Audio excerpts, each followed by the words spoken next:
Hello, everyone, and welcome to Career Paths, why your company needs them and how to create them. I'm Dr. Nanette Miner, founder of The Training Doctor and its subsidiary company, Succession Planning Pro. And the work that we do with clients, helping them with the people side of succession planning, includes designing career paths for them so that they have a steady stream of employees at different points of leadership within the organization. This is only 30 minutes, so we're going to be working quite rapidly today. And the first thing I'd like to do is start with a definition of what a career path is. So career path is a path for mobility in your organization. In particular, Gen Z wants to learn and grow. They have a different perspective on what work means. And one of the things that they expect is that they're going to continually learn in their career. And they would prefer to do that with you.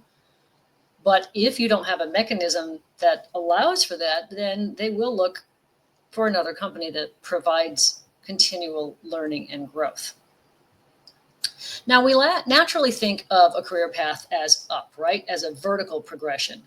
But that stifles the capabilities of your companies because your employees are too specialized. If you have too many employees who only know how to do one thing, you could be dead in the water if a key person were to leave.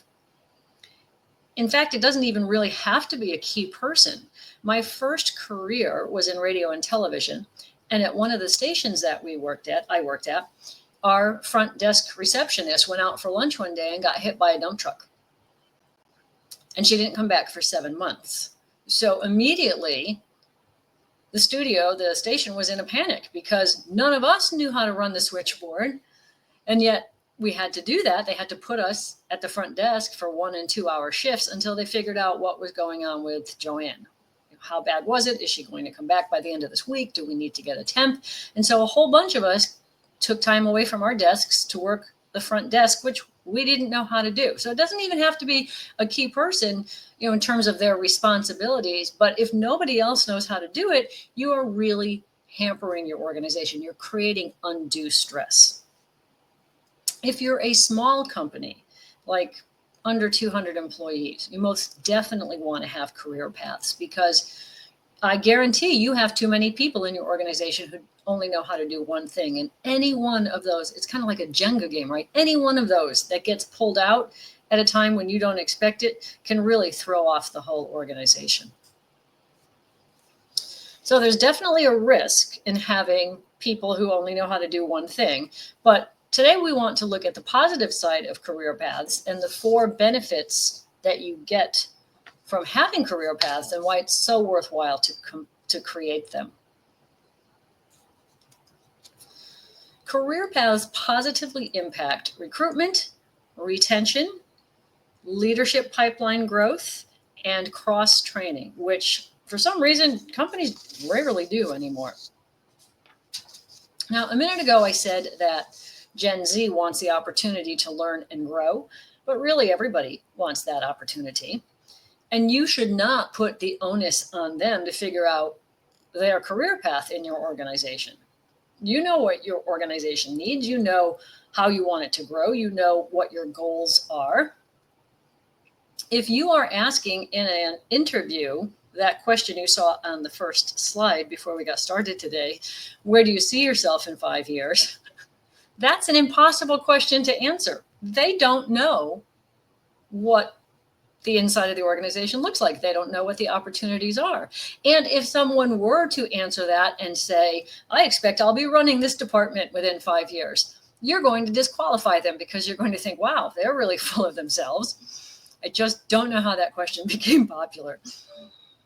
In the bigger picture, you are not really looking to fill a role. You are looking to hire somebody who has the right skills for today and the potential to continually learn and the desire to increase their capabilities over time.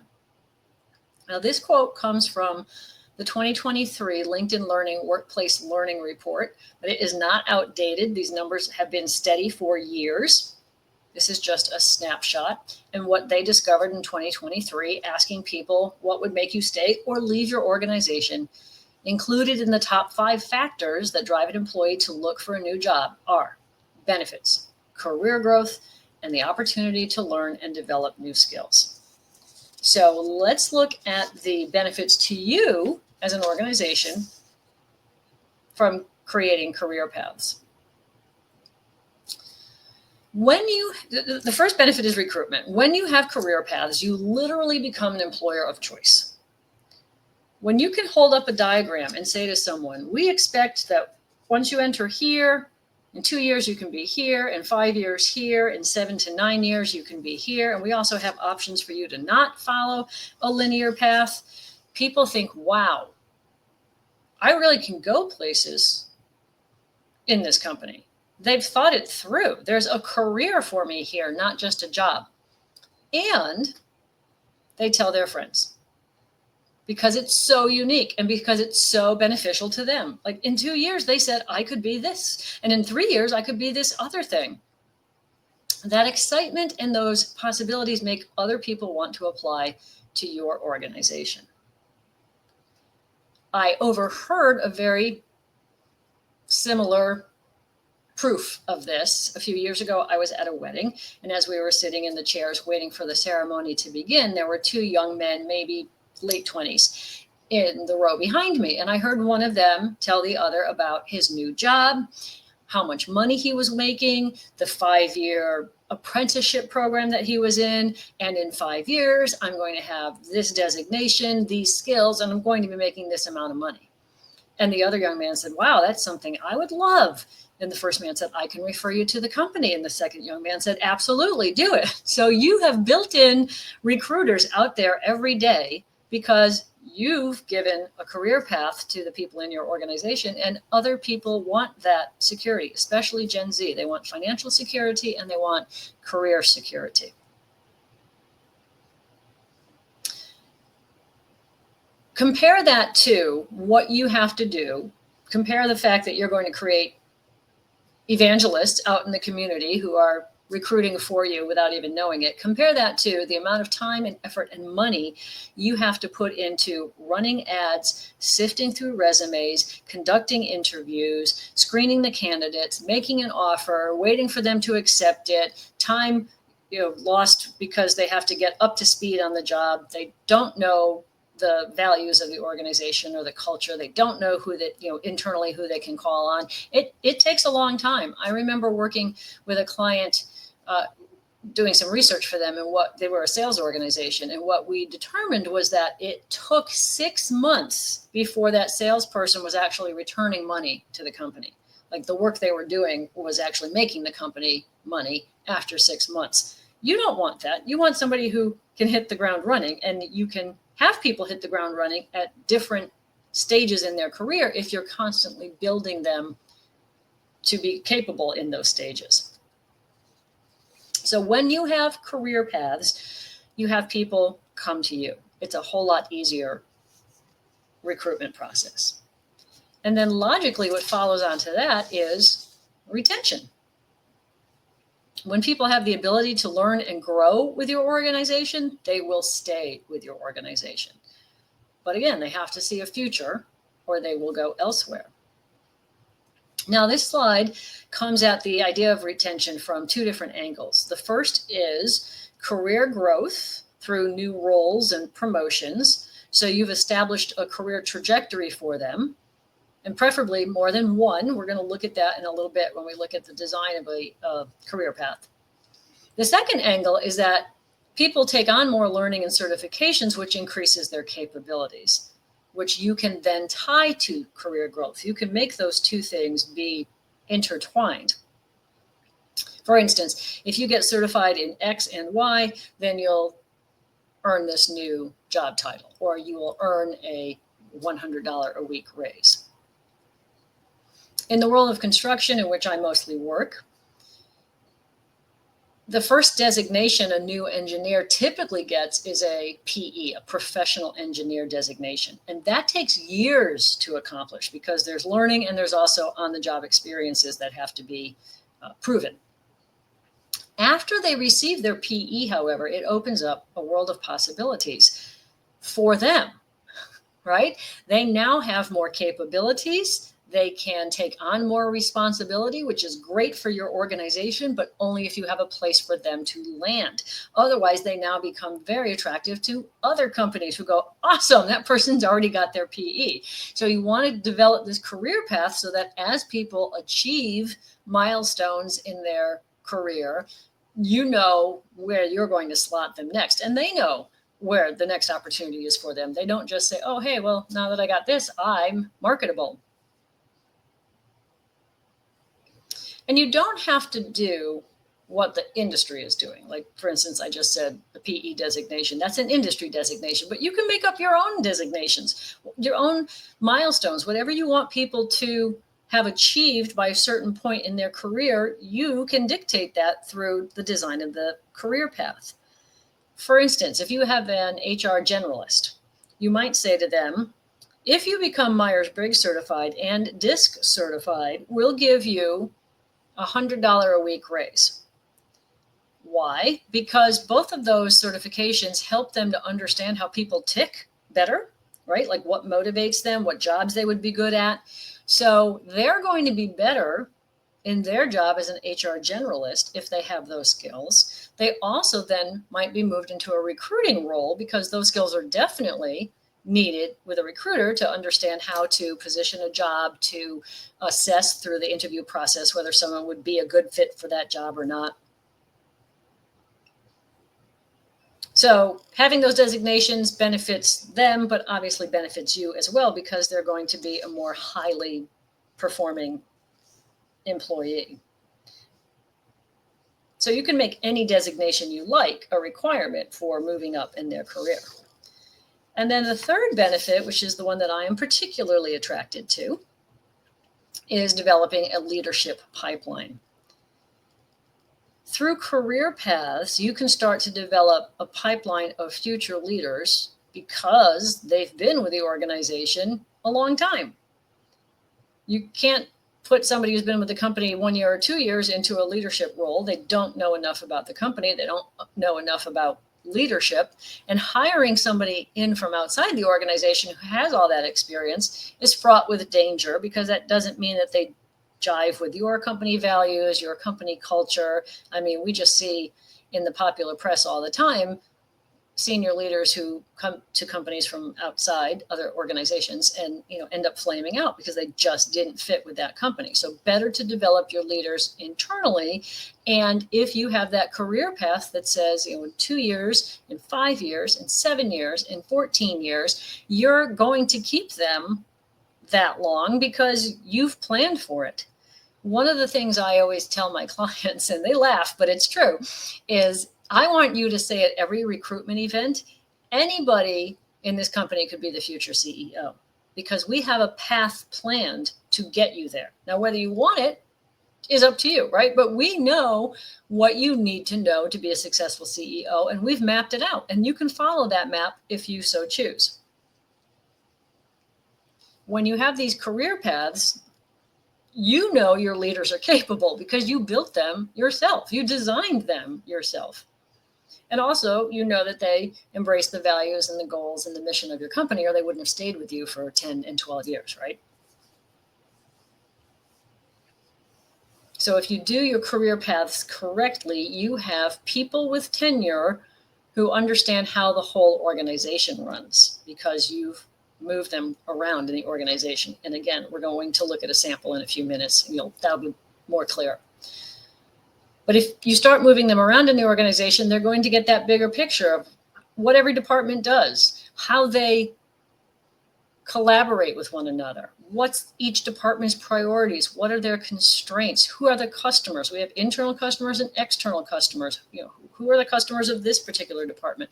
Who are the competitors? What makes us different? By the time they're 3, 5, 7 years into their career path, you have a person who's so steeped in the organization and how it operates and what its purpose is in the world. You don't want to lose that person, and they won't want to leave you because they see, I am contributing and I've got a future with this organization.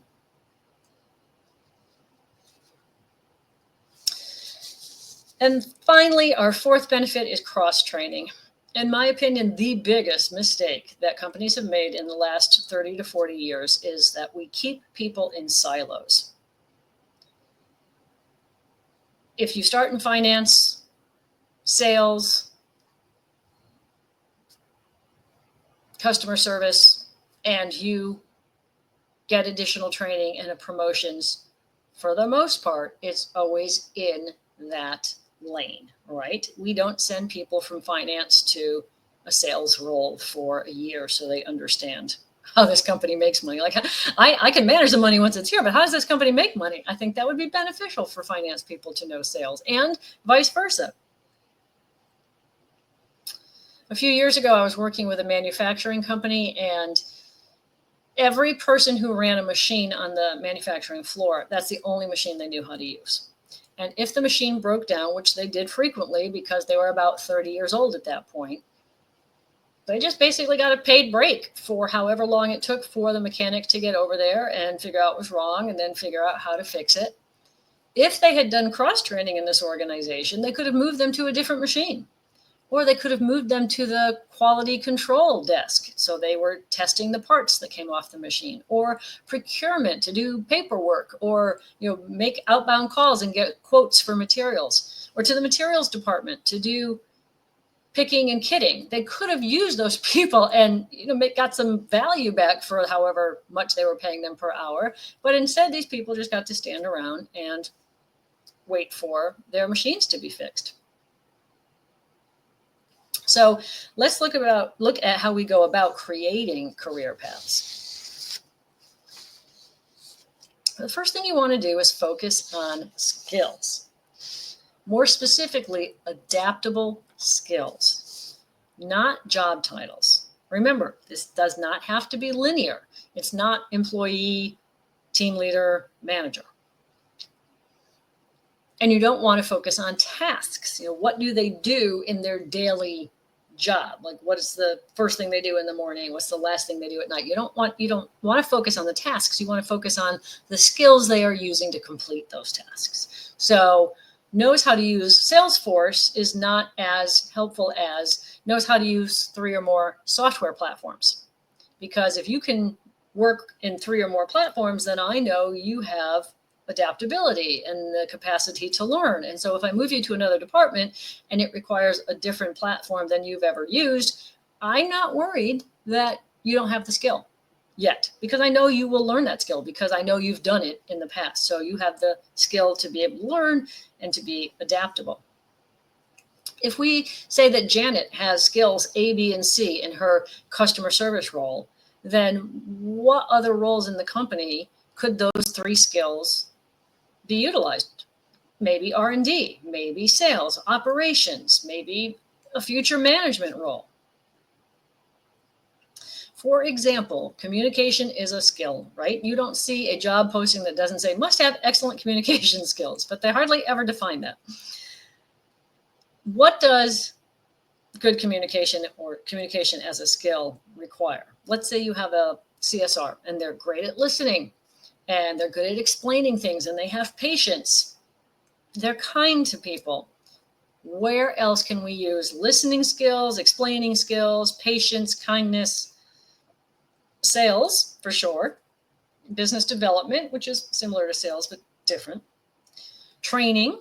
Maybe they become a trainer after they leave the customer service department. I mean, trainers definitely need the ability to listen, to explain again, to explain a third time, to have, they have patience. They have to want to interact with people. There's people who don't want to interact with people and people who do, right? That's a skill. People who thrive in helping others and people who say, I'd rather just sit here and do my work with my headphones on. So you want to focus on the skills that they're using in their role, but not necessarily the tasks of that role. And then that helps you to understand where do these skills come into play in other areas in the organization. Somebody who's good at customer service, list all the skills that are associated with the customer service role, and then open that up. So what other role in this organization could use those same skills? They have to have good communication skills. They have to be good at interacting with people. If roles are constantly changing, and I can't think of an industry where that's not true, it's more important to focus on the skills, because then you know where you can move people around instead of saying, oh, well, we've downsized our customer service department by 10%, so we don't have anywhere to move you. We do, because the fact that you answered the phone and talked to people was the task. That's not your skill set, right? I can move that skill set over to a outbound sales position potentially. Also, you want somebody who likes to learn. One of my favorite interview questions to recommend to clients is asking people, what's the last thing you learned and why did you learn it? Because if somebody's eyes light up and they say, oh my gosh, you're not going to believe what I just learned. This is so exciting. Like, I just watched a documentary the other day on dinosaur fossils found in Alaska. Like, it was so fascinating. I don't know where I'm ever going to use that information, but the gist of it was, what did dinosaurs in Alaska eat? Dinosaurs were herbivores. So what did they eat? How did they live in Alaska? How are we finding fossils in ice? Okay, so you want somebody also who likes to learn. We could start you off in this position, but with the right training, you could be here and here. How does that sound to you? That sounds great. I love to learn stuff.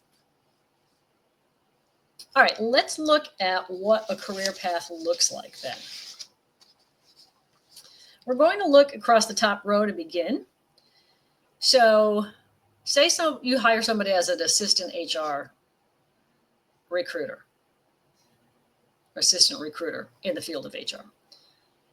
Their career absolutely can go linearly left to right, right? Then they become a recruiter, then they become the recruiting manager. With time and certifications, they can achieve 2 levels up, maybe. Same thing with the bottom role. You hire somebody as a benefits coordinator, then they become an analyst, and then become a benefits specialist. So this is one version of a career path. This is the linear version. And when companies do career paths, this is basically all they do. It's, where does this job go next? But let's look at this assistant recruiter, recruiting manager role. That could take 6 to 7 years. As people ascend to the next role in that lane, there's fewer and fewer job opportunities, right? There's only going to be one recruiting manager. I'm not saying that linear is bad. I'm just saying it's not the best. It could be done so much better.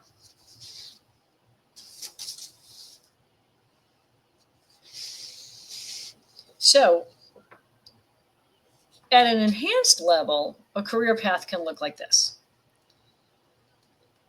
Again, let's say you hire this person in as an assistant recruiter, but instead of them becoming a recruiter next, they could actually move to a junior talent manager role, and then a senior talent management role, and then maybe back to a recruiting manager, because they have enough knowledge about how talent is managed in the organization that they can speak authoritatively to recruiting. There's similar, complementary, overlapping skills in those 2 roles, right? They might start as a benefits coordinator and then move to the junior talent role and then a senior talent role, because you know what? Turns out I don't like benefits. I like HR. I like my friends here. I don't want to leave, but I really don't like to do the task-oriented part of benefits. I would rather be talking with people, so I'd rather be in the talent management role. The biggest misconception that we battle when we work with companies is when they say, we'd like you to help us with career paths, they only think in this linear way. And we put our foot down and say, no, you're going to do this expanded version. It gets even bigger from here, because it's going to save you the most money. It's going to make you the most money. And it's going to give you the most capable people. It's going to lead to productivity, more productivity, and that's going to lead to more profit. So you don't just want to plot out, where does this go next, go next, go next. You want to plot out, where does this potentially go here and here and here? Where are the skills that are involved? That's what makes designing career paths difficult, is assessing what all the skills are and where they can be used elsewhere.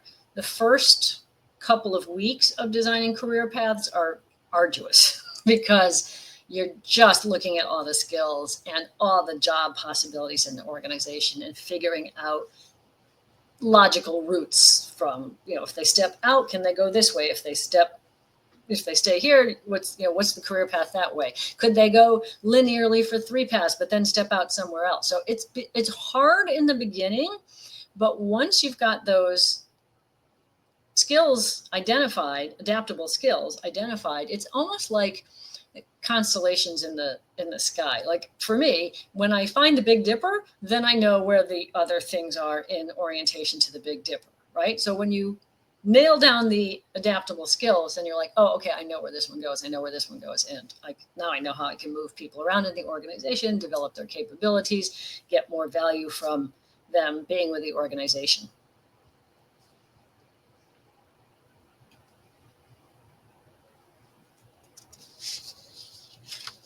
So if we go linearly, we still can put milestones into the career path. We can say, all right, you're going to move up to a managerial role, and then you're going to have more experience in the company before we let you move up to a director role, whether that's assistant or actual director. So yes, you've spent time in compensation, and yes, you've spent time in recruiting, but we also want you to be the HR representative for at least 3 different divisions of the organization. So you don't have to go work in those divisions, but you have to be their HR liaison so you know how they work, through osmosis, through proximity. You're going to learn how those other departments work. So you have to have all the HR knowledge, and then you also have to have a significant amount of organizational knowledge as well. And for every entry point, you want to have 3 to 5 possible career paths for somebody to pursue. Because if they find out, I don't really like this role, you don't want them to start looking for another job. You don't want to lose them. You've already invested so much in them, and they know so much about your organization. You want to say, well, what are your skills? I can find some other role for you in this organization. And a lot of that has to do with their aptitude or their interest in other roles. So the thinking you need to bring to career paths is, what's the skill set and what other jobs can utilize this skill set? So that's depth. Okay, this person is more and more knowledgeable about HR. But if you're talking about developing future leaders, especially senior leaders in the organization, then you want breadth as well.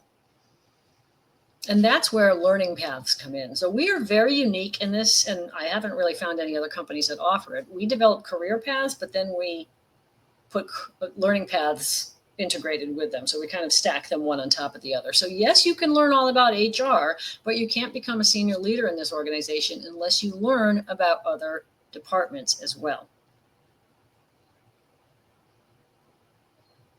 Again, it makes it a little more complicated to plot out, but the capabilities that are built in your organization are fabulous. You have people who stick with you for decades. You know their abilities. They know they can easily move to another department and they'll be fine because you've done it with them or to them, numerous times throughout their career. So if you say, my gosh, we just lost the manager of the such and such store.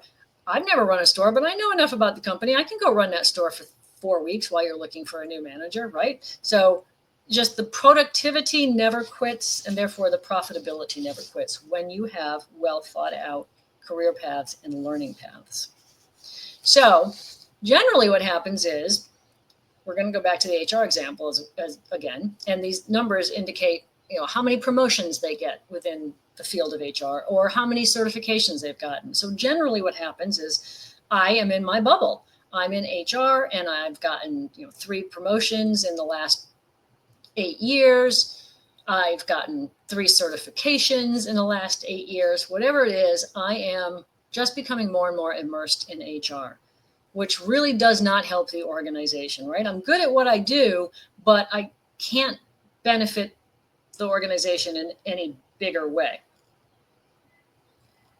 So what we do with our learning paths is we require you to step out of your specialization every certain number of milestones. So whether that milestone is a certification or the fact that you've now been on this job 3 years and had one promotion, you can't do your next step in HR until the number 3 now is moved over to ops. So you can't do anything more in HR until you move to ops for 6 years, or I'm sorry, for 6 months or a year, so that you understand how operations work. Because man, if you understand how operations work, you're going to be so much better at your HR job, right? It's not like I'm hiring for those people over there. I know who those people are, and I know what happens in that department, and I know what kind of person they need me to hire for them.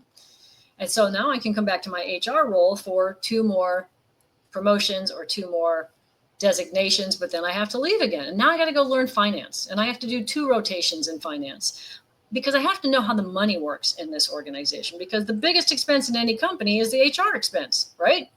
Or materials, cost of products. But I'm an expense center in HR, so I better know how the finances work, and I better work more cooperatively with the people in finance to make this organization more productive, to help this organization to grow and meet its goals, right? Okay, so now I've done those 2. Now I'm going to go to sales, because sales is how the money comes in. So if I know how the money comes in and I know how it's managed, I'm going to be more fiscally responsible in my HR role. I'm going to be hiring different people. I'm going to be planning strategically for promotions and professional development, et cetera, et cetera. So as you're developing your career paths, when you develop learning paths simultaneously, or make them part of the milestones and the process of developing one's career, you are building your future leaders from within. Because honestly, if you ever looked at reports on CEOs and what field they came from before they became a CEO, you're never going to find somebody who went from HR to a CEO. I think there's maybe 2.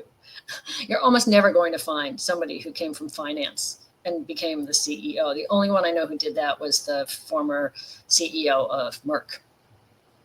No, I take that back. I think he was an attorney. I don't think he was finance. So you never see attorneys moving up to CEO either. So you can move anybody up to CEO, right? Because you've got people learning about the whole organization throughout the course of their career, because you designed it that way for them. All right, that brings us to the end of career paths, why you want them, how to develop them. I thank you for being with me for these 30 minutes, and I want to offer you a prize. This has not been announced anywhere else, but if you've stayed with me here till the end, you're going to get a reward. If you repost this live stream, and you'll know to repost it because it's going to show up in your notifications shortly. It's going to say, hey, you registered for this, and here's the recording of it. You can repost that with a few kind words. I will give you 90 minutes of a free consultation to talk about career paths or anything related to professional development, leadership development, succession planning. They are all part of the work that we do. So repost it with a few kind words. LinkedIn is going to let me know that you reposted it, so you don't have to worry about that. I will make contact with you, and we'll set an appointment in the near future. Okay? Great. Thanks so much. Have a great day. Good luck creating and implementing your career paths.